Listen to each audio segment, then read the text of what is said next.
We're going to install Proxmox as a hypervisor on all these servers and then cluster them all together. Why? Because we can. If that's something you want to see, stick around. Let's get to it.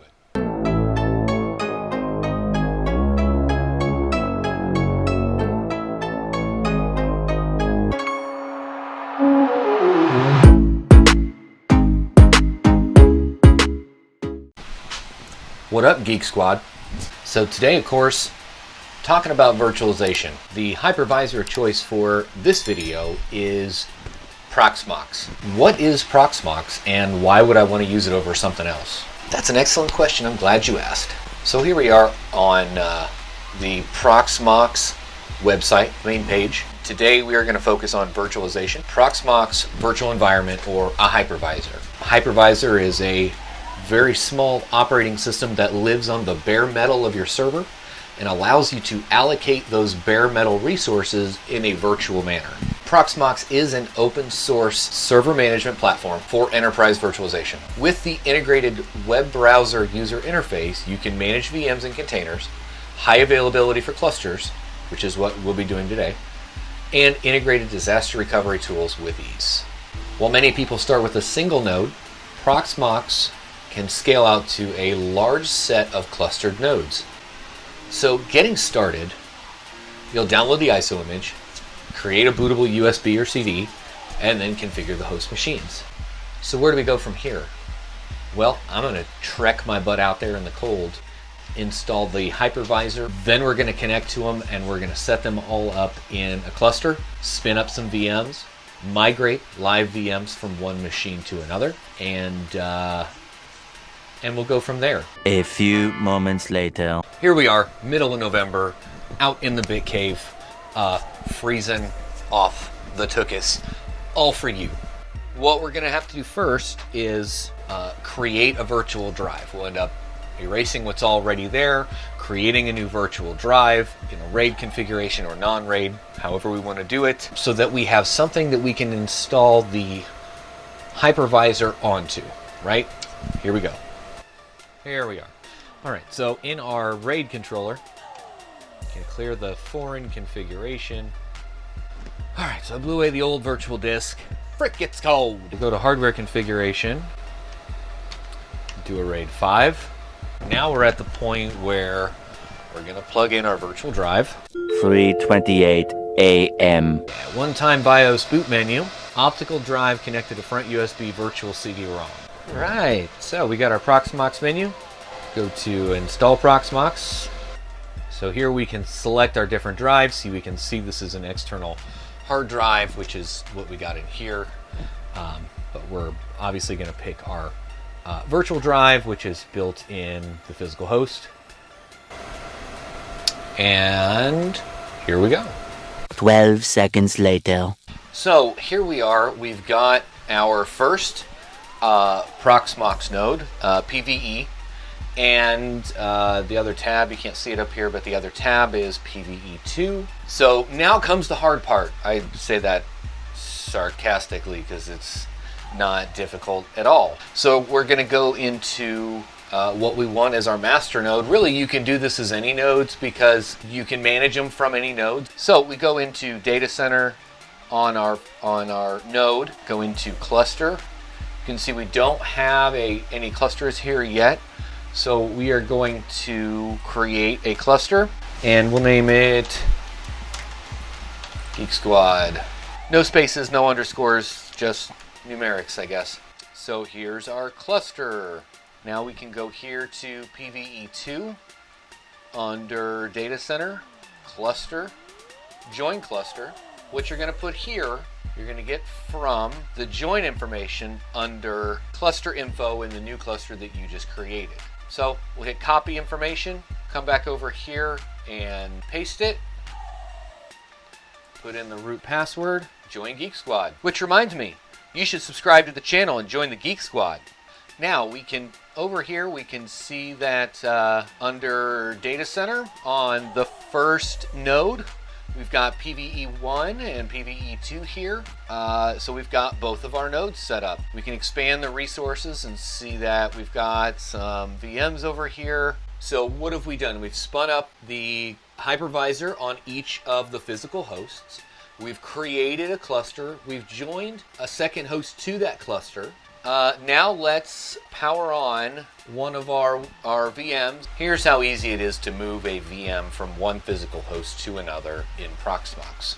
So we've got our list of VMs here. We can see that Windows 11 is running. It's got the little green play button here, little green triangle. So we've got our VM here that is playing at the same time, which means it's streaming audio, connected to the internet, doing its thing. We're going to right-click on the VM and come down here to migrate.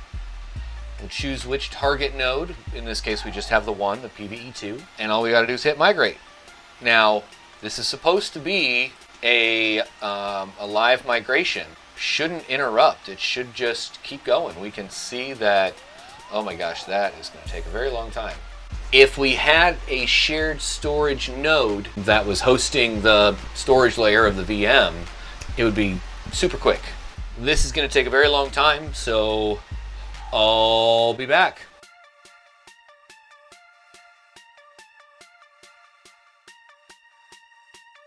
Okay, so I kept recording because I thought it was actually going to take a lot longer than it did. I'm only using a 1 gig connection between the servers. So we moved the VM from one host to another without the end user noticing any difference. That's pretty sweet. We can see that we've got our VM over here on PVE2. That was easy. Day 2. So we looked at how to set up your redundancy on the hardware level with RAID and a RAID controller in the server. What we're going to do now is create non-RAID disks, and our redundancy level is going to move to the virtual layer. This will allow us to set up a ZFS pool and set up high availability between 3 physical hosts. So let's check that out. Don't start this if you're in a hurry. And here we are back at the lifecycle controller. What we're going to want to do is go all the way down to System Setup, Advanced Hardware Configuration. From here, we'll go to Device Settings.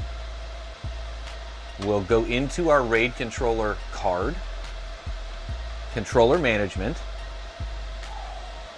and we're going to scroll all the way down to Advanced Controller Management. Then, the very last option is Switch to HBA mode. It takes a reboot to take effect. We can then exit all the way out, physically restart the host. It should then start in HBA mode, non-RAID setup. So each drive would be recognized as its own separate drive. Here we are in the boot manager. We're just going to go down to one-shot BIOS boot menu. From here we've got different options of where we can boot from. We're going to go down to, which one is it? Optical drive connected to front USB 2 virtual CD-ROM. All right, here we are. Install Proxmox.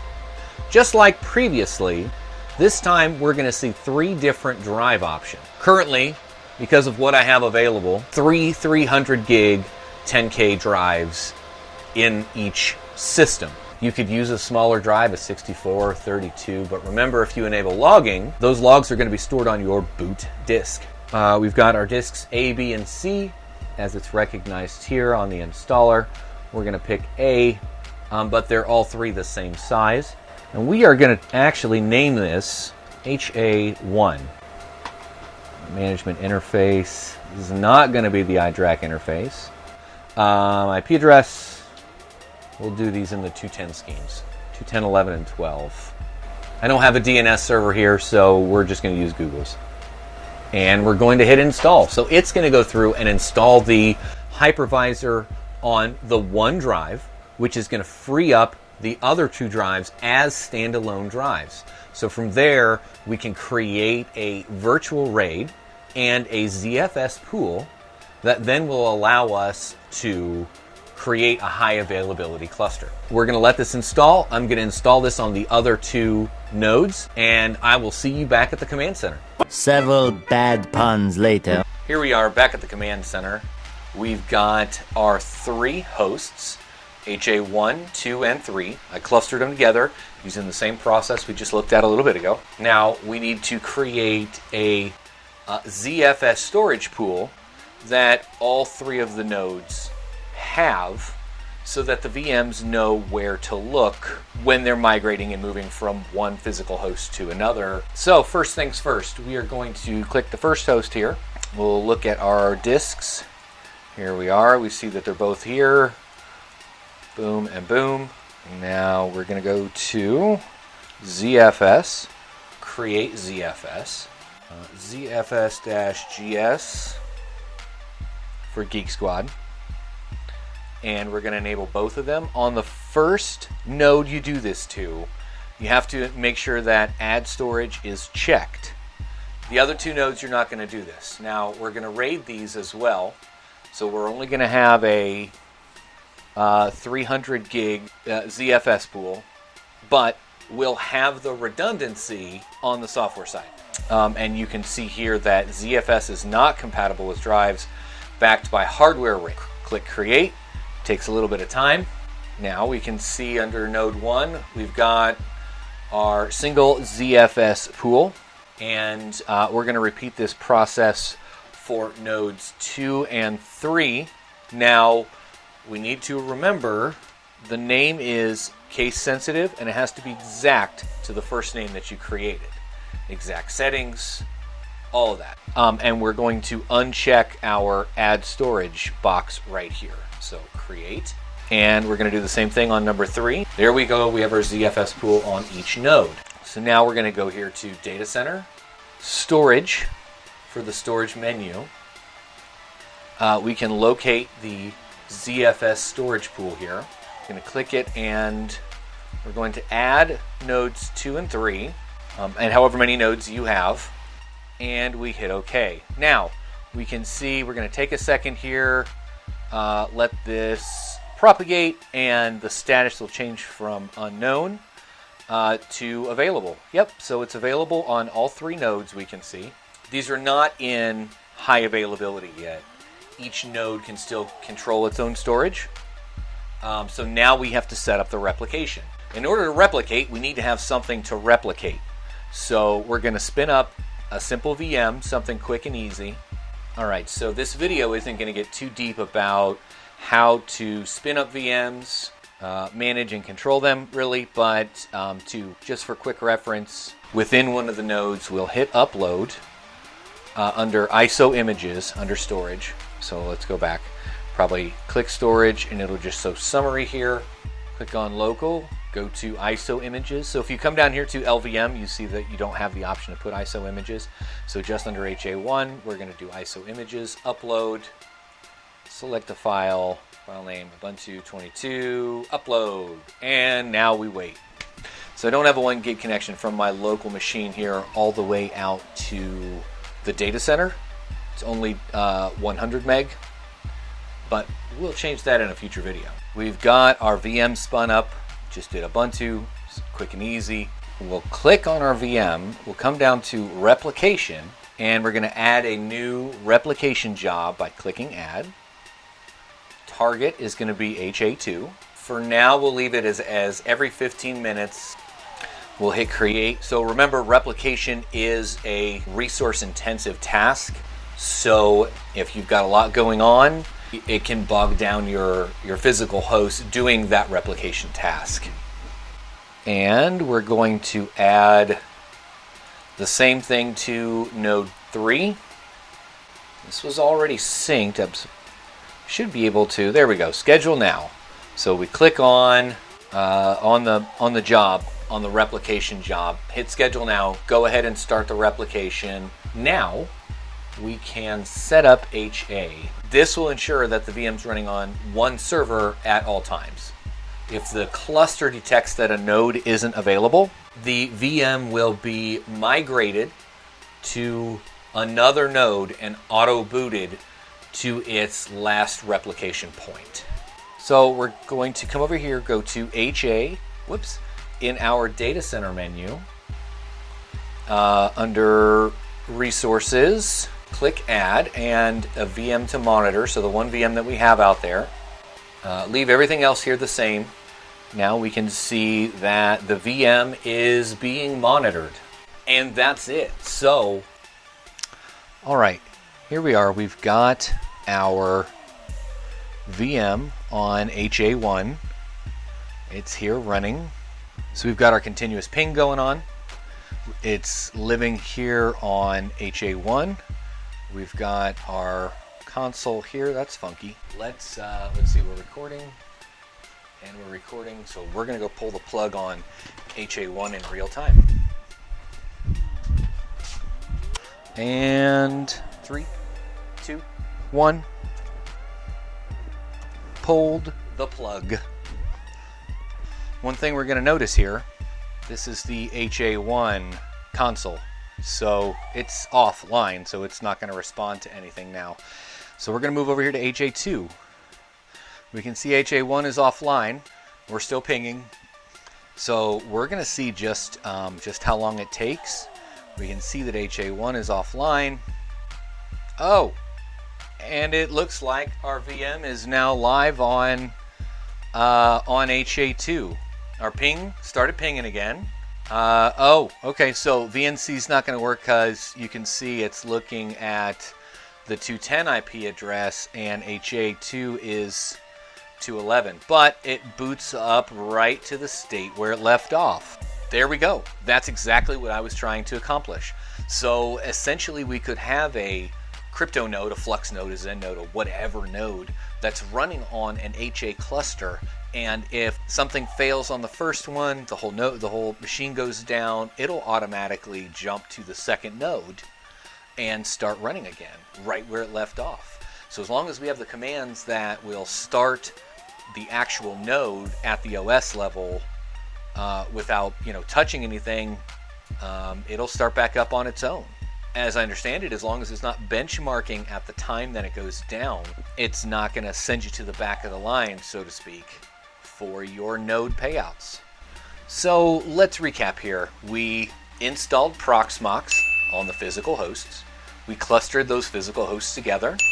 We then did a live migration without losing access to the operating system. The VM remained live as it migrated from one host to another manually. We then spun all of this back up on a separate hardware cluster for high availability, stood up a ZFS storage pool, then we enabled high availability. We then successfully simulated an outage on node number 1, where a live VM was then migrated and auto-booted back to its last current state on node number 2. I'd say that's a success. Make sure you subscribe to the channel if this is the kind of content that you are interested in seeing. We're going to do some more things when it comes to Proxmox and server type environments. We'll do a video on some shared storage, do a video on actually spinning up VMs and creating VM templates. Maybe containers versus VMs, what the difference is, why you would use one over the other, backups and snapshots, and much more. There's lots of different home lab apps and systems that I'm going to play with and try out, and hopefully you'll get to come along with me. That didn't come out right. So leave a comment down below. Let me know what you think about these kind of videos. This is something you're interested in. Hit subscribe, hit that thumbs up button, help with the YouTube algorithm. And of course, thanks for watching.